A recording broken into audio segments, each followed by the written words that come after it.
What's up, agents, and welcome back to another Division video. We are hot off the press with the live stream that has just ended. There's a few things I wanted to try and delve into in bigger detail. If you want to see the full live stream with my commentary, you can do in my previous video that's just gone live. But for this one, we're going to take a look at the seasonal modifiers that they showed us today, and we're going to look at the ones that in a little bit more detail because they flicked through them really quick. Now I've got it recorded, we can pay a little bit more attention. So don't forget to like, share, comment and subscribe, and let's get straight into it. Right, so they showed us there that we're going to have the new Isaac brick on the right hand side instead of the new gear section. And the first thing that they showed us was the seasonal modifier. So this is the modifier that is global. It's on for absolutely everything. When you have the seasonal modifiers on, you can turn them on and off because global events are still treated separately. So you can have no modifiers on whatsoever. You can have the new seasonal modifiers on, or you can have global events modifiers on. So that's a bit of a change, and I imagine it would have worked out very differently if we'd had a separate seasonal character slot. But now we have the option to use with our normal character, and we can turn them all on and off. The one that we're starting with and the one that's coming with the PTS tomorrow is Point Blank. It's a global modifier. There are 3 range zones which are variable distances: short, medium and long. They didn't actually tell us, I did ask, but they didn't actually tell us how long them ranges are. But what they did show us was that they're on the crosshair. There's now an indication of which range that you are in. So depending on the distance to the target, weapon damage is amplified by a fixed percentage. Short range 1.2x, medium range 1.35x, and long range 1.5x. No bonuses applied past the distance threshold, but we don't know what the distance thresholds are, so we definitely need to either figure them out, or hopefully there's a menu where it actually tells us. Now what is interesting is it's not completely straightforward. Although we're getting that amplified damage, there are seasonal modifiers that the bad guys have, so if you're not within a certain range and things like that, you're actually going to take less damage, so they will obviously play off against each other. So as an agent, we're going to have 3 types of modifiers. You can see there on the screen: the active modifier, the global modifier, and the passive modifier. The other one is an NPC modifier that's separate as well, and it's like the global modifier, it's always on. So he goes into some active modifiers now. So what we're going to do is let him click into the active modifiers, and then we're going to see if we can pause and read the descriptions and see if we can figure out which ones are going to be good a little bit ahead of the game before the PTS comes tomorrow. So All Out is an active modifier. When activated, you'll have 10 seconds to eliminate an enemy in any range zone. The zone the enemy was killed will now count for the full range spectrum, but this effect will slowly decrease. For each 5% it decreases, you receive 5% increased weapon damage. Eliminating additional enemies restores 2.5% of the effect.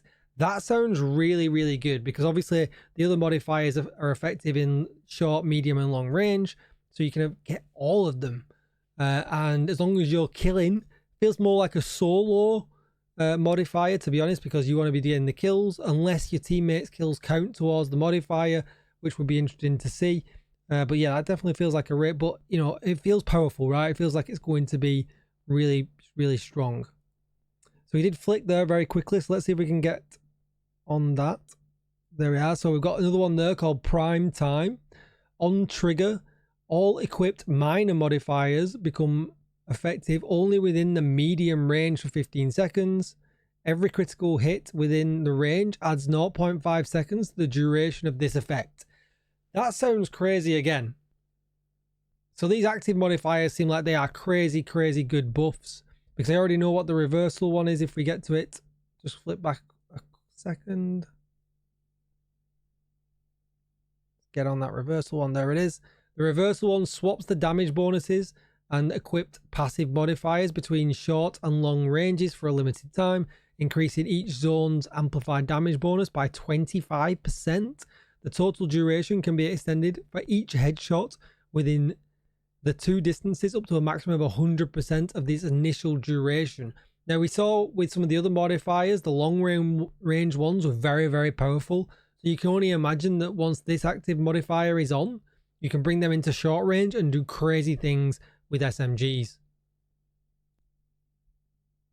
Just remember, we can only have one active modifier on. There's only ever one global modifier, but we can have 3 passive modifiers that are classed as always on. We got a glimpse of some of them. Let's take a look. So the first one we got to see was a short range one called Drawback. So it's a passive modifier. It's effective when you're in the short range. Weapon handling, in brackets 0.035, is increased by 50% of headshot damage, 0.55. While there are enemies within short range. So, I mean, it's just a buff, right? It's crazy. But when you think about it, it means that any build that has weapon handling rolled onto it and headshot damage, essentially you're just buffing headshot damage even more so. And I assume you keep the weapon handling buff also, meaning you can stack a lot of headshot damage on builds now. And depending on the other changes that are coming, that could be pretty crazy, right? I think it could actually be pretty good. That's a lot of extra headshot damage. One thing I will note here, I talked about the new reticle that we're getting with this before. It has the 3 color schemes on, the blue or the green. It's like a turquoise, isn't it? So we'll call it blue though. The short range is blue, and then it had a yellow for medium range and a red, I guess, for long range. Next, we have the impatient one, which he flicked on very quickly. So this is the first time I've seen this one. Rate of fire, 977.5, and reload time, 1.59, are increased by 30%, but standard magazine size is reduced by 50% when equipped. Holy moly. Put impatient on the Bullet King and let's go. Like, yeah, okay. There's going to be some crazy combinations with these things. Next, I managed to snipe out Lullaby. So again, it's the last of the short range buffs. We've got deal 30% more damage to armored enemies within a short range. The damage is received from the armored targets is increased by 15%. I guess that's just regular damage. It doesn't mention amplified, but it would be interesting to see. But again, this is huge, absolutely huge damage. Next, moving on to medium range, he did the pressure piston. He didn't flick between all of them, unfortunately, so we are going to miss some. I don't think we saw Quickum or Retribution, Call of the Week or Tapper. If we did, let me know in the comments down below, because I would be interested to see what they are. But in the medium range for this one, we've got increased weapon stability by 60% of your critical hit chance, while there are enemies within medium range. So not a damage boost, so very unlikely I think people would take this one.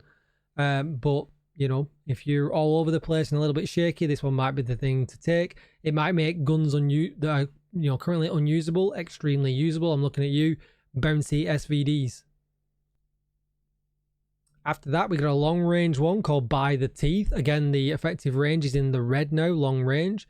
Each shot to an enemy's body increases damage up to 2.5 times. The multiplier grows by 0.5 with each shot, and any registered headshot will reset it. So effectively meaning that you're going to have to go for body shots. The bonus can be stacked on different enemies. Shooting an enemy outside long distance resets the stack. So pretty tricky. But it seems like there's no cap. So as long as you keep on the body shots, your damage could become huge. Surely there must be a cap on that. Next up, we got Bait and Switch, which is a different type. It's a multi-zone one, so it can be done in any section. Gain 12% Has-Pro for each enemy in short and medium range for 5 seconds. So I guess they're all going to be a bit like meh. But you never know in some situations, because it did say that these are going to be active in the incursion, in the raid. So yeah, definitely interesting. Maybe worth, you know, might be okay in some very limited scenarios. Scrolling through a little bit more, we did get Tapper, which is a long range one.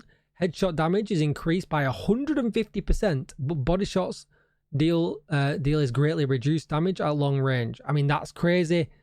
Crazy. I'm already thinking of some insane combos with that. And I feel like Determined is going to be wild. Then he did talk about these ones. These are the enemy modifiers. Unfortunately, the descriptions were not working. But when Yannick did a mission, we saw that there was like a mirror damage. If he wasn't within the right range, any damage he dealt got reversed onto him as well. It actually killed him a little bit later on in the video. And that is going to be it for the video. I've scrolled through it. He didn't show us any other ones at all. But what do you think in the comments down below? Let me know. Don't forget to like, share, comment, and subscribe. I really would appreciate your comments down below, because this is an absolutely huge change coming to the game tomorrow that we're going to get to try out. Thank you so much for watching. Maybe check me out on X or join my community Discord for all the chatter. You'll find the links in the description. Thank you for watching, and I'll see you in the next one. Goodbye.